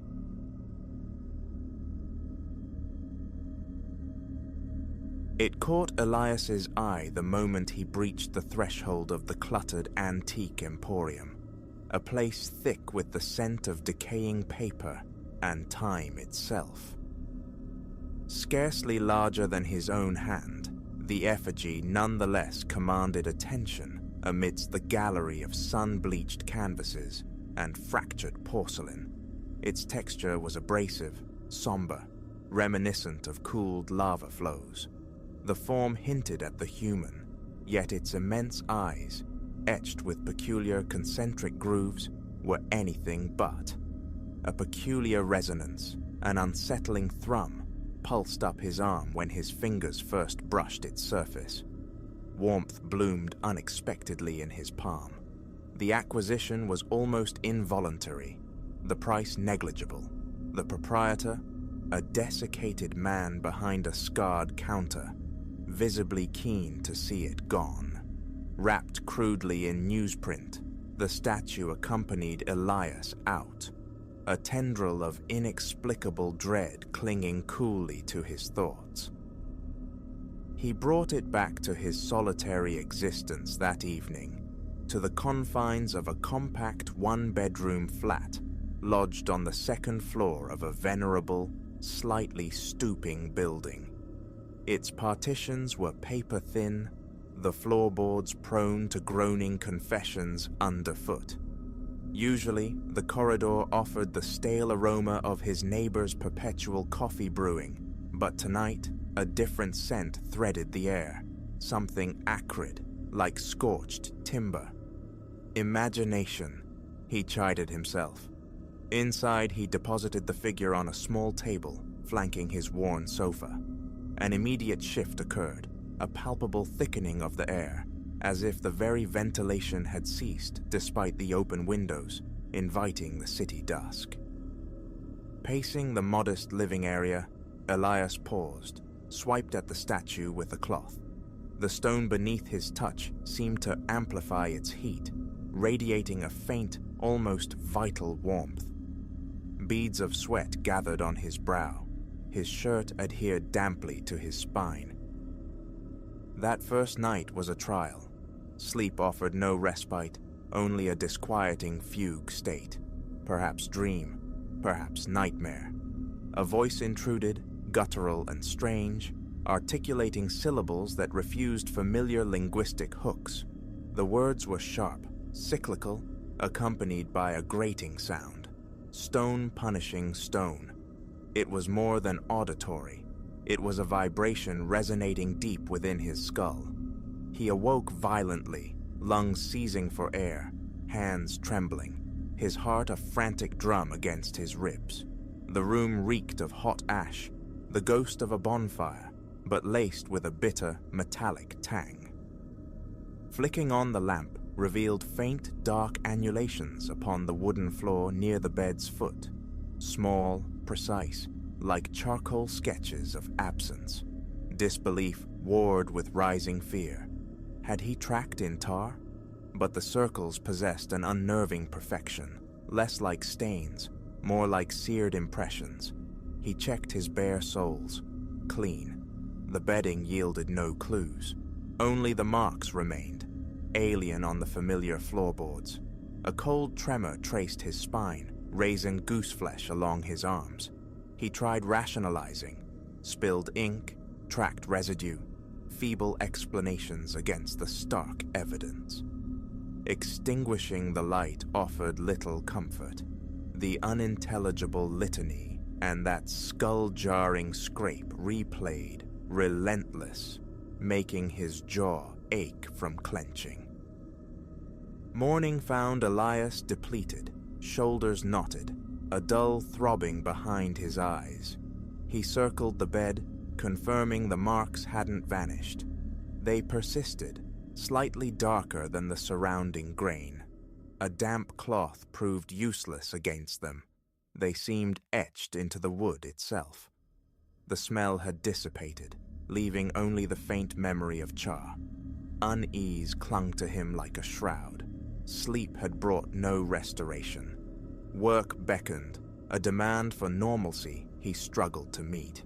He showered mechanically, dressed, locked the apartment door behind him. Throughout the day, focus fractured. His manager posed a query about some project. The words dissolved before reaching his comprehension. Later, he found himself drumming his pen against the desk, the rhythm disturbingly resonant with the cadences from his nightmare. The realization struck him cold. The pen clattered from his grasp. He stared blankly at the scarred laminate, a constriction tightening in his chest. Returning home that evening, Elias was met by an oppressive warmth clinging to the apartment's interior. It was distinctly hotter within than the mild evening air outside, despite the windows left ajar. His gaze was drawn irresistibly to the side table. The statue sat there, its carved eyes seeming to bore into him with heightened intensity. His throat constricted. The impulse to dispose of it, immediate and fierce, arose, yet hesitation stayed his hand. "It's just an odd stone," he argued silently, a lump of volcanic rock. That night, the terrors returned, amplified. The same voice chanted its alien verses, the syllables vibrating not just in his ears, but within his very ribcage. His limbs turned to lead in the dreamscape, paralysis binding him. The grinding crescendoed, stone on stone, filling his senses, forcing his teeth together until his jaw screamed in protest. He surfaced drenched in sweat, heart hammering wildly. The sheets were clammy, the bedroom saturated with the acrid scent of ash. Gasping, he sat bolt upright, fumbling for the lamp. More dark circles marred the floor, not just scattered now, but clustered intricate patterns of small, scorched rings, each an inch or two across. Nausea churned within him. Panic spiraled, dizzying. He stumbled from bed, pacing, each footfall unsteady on the marked floor. His mouth was parchment dry. In the bathroom, he splashed water on his face, confronting his reflection. Bloodshot eyes stared back from pale, clammy skin. Calm remained elusive, drowned out by the echoes of the voice, the memory of the heat, the undeniable presence of the statue. He retreated to the living room. The effigy remained precisely where he'd left it. Drawn by a morbid compulsion, he picked it up, holding it under the lamplight. The stone felt unnervingly warm, almost feverish. The intricate grooves surrounding the eyes seemed to have deepened, sharpened. He turned it over, searching the base for any inscription, any clue, finding only more of the rough, dark material. Setting it down decisively, he retrieved a refuse sack from the kitchen and thrust the statue inside. His intention? The dumpster behind the building. But as he pulled open his apartment door, a blast of furnace-like heat assaulted him, emanating not from the hallway, but from his own living space behind him. The corridor air was normal, temperate. Behind him, the room felt incandescent. His shirt instantly clung. He pushed through the thermal wall, descended the stairs, crossed the alley, and hurled the sack into the metal bin. Relief was minimal. His throat burned with each breath, as if he'd inhaled embers. Back inside, the apartment still felt unnaturally warm, though the suffocating pressure had eased slightly. He flung every window wide, desperate for the cool night air. Restless, too agitated to sit, he paced before finally collapsing onto the sofa, scrolling meaninglessly through his phone. Nothing penetrated the anxiety. Around midnight, he sought his bed, staring at the ceiling for what felt like an eternity before sleep finally claimed him. Later, 3:12 a.m., his phone glowed. He snapped awake. The heat had returned, intensified, suffocating. He threw off the covers, his t-shirt plastered to his skin. Swinging his legs out of bed, his foot collided with something small and solid near the doorway. In the pre-dawn gloom, he could just discern a dark shape on the floor. A wave of pure dread washed over him. He fumbled for the bedside lamp, flicked it on. There it lay, on its side. The statue. The newspaper wrapping was gone, vanished, leaving only the lingering smell of burnt paper in the thick air. His hand began to shake uncontrollably. His pulse hammered in his ears, a frantic rhythm against the sudden silence. For several seconds, he was frozen. Then crouching, he reached for it. The stone radiated heat, like a sun-baked rock refusing to cool. He forced his fingers to close around it, his mind fractured. He knew. He had thrown it away. Its presence here defied logic, defied possibility. The urge to drop it, to flee the apartment, screamed within him, but his legs felt rooted, weighted down. Clutching the statue in a trembling hand, he navigated back to the living room. The dark circles on the floor had multiplied, spreading across the wooden planks in bizarre, unsettling constellations. No voices echoed now, but the profound silence felt heavier, more menacing than any sound. His own ragged breathing seemed deafening. Closing his eyes briefly, he fought for composure. Simple disposal wasn't enough. He located an old towel, wrapped the statue tightly, then shoved the bundle into a plastic grocery bag. Keys, jeans, jacket. He pulled them on numbly and fled the apartment. The stairwell felt cavernous, his footsteps echoing unnervingly. Outside, the cool night air was a shock against his feverish skin. He made directly for his car. He drove, leaving the city lights behind, seeking remoteness, anywhere far from his violated sanctuary. His knuckles were white on the steering wheel. Each glance at the passenger seat brought a jolt of fear, half expecting the statue to have freed itself, to be watching him. But the bag remained still. The rearview mirror reflected only empty road, yet paranoia gnawed at him. An hour or so dissolved into the darkness before he found it, a deserted stretch of highway arching over a shallow moonlit creek. He pulled onto the gravel shoulder, heart pounding a frantic tattoo against his ribs. He retrieved the bagged statue. Scrambling down the embankment, loose soil shifting under his feet, he reached the water's edge. He waded in, the icy shock soaking through his shoes. With a desperate heave, he flung the bag into the sluggish current, watching it drift slowly downstream, bobbing, then sinking from sight.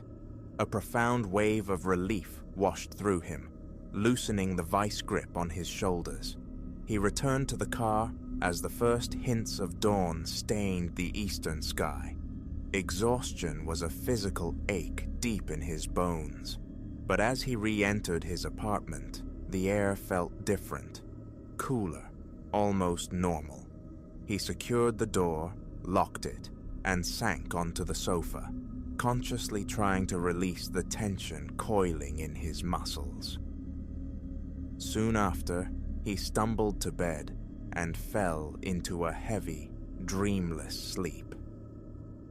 For the remainder of that day, Elias felt brittle, shaken, yet tentatively hopeful. He embarked on a cleaning frenzy, throwing open windows, scrubbing surfaces, inspecting every square inch of the floor. The burn marks remained, indelible scars, but crucially, no new ones had appeared. The pervasive odor of ash had finally dissipated. He filled the afternoon with mundane chores: laundry, dishes, vacuuming, anything to occupy his hands and mind, to anchor himself in the ordinary.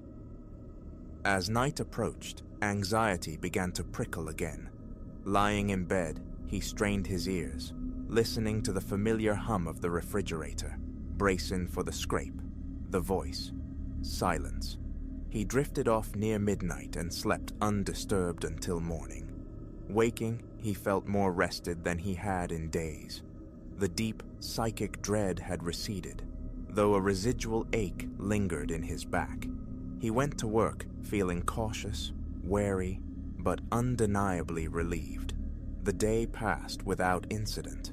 No fugue states, no nightmare echoes.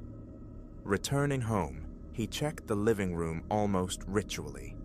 The side table stood empty, no sign of the effigy. A long, slow breath escaped him, the ghost of a smile touching his lips for the first time in what felt like an age.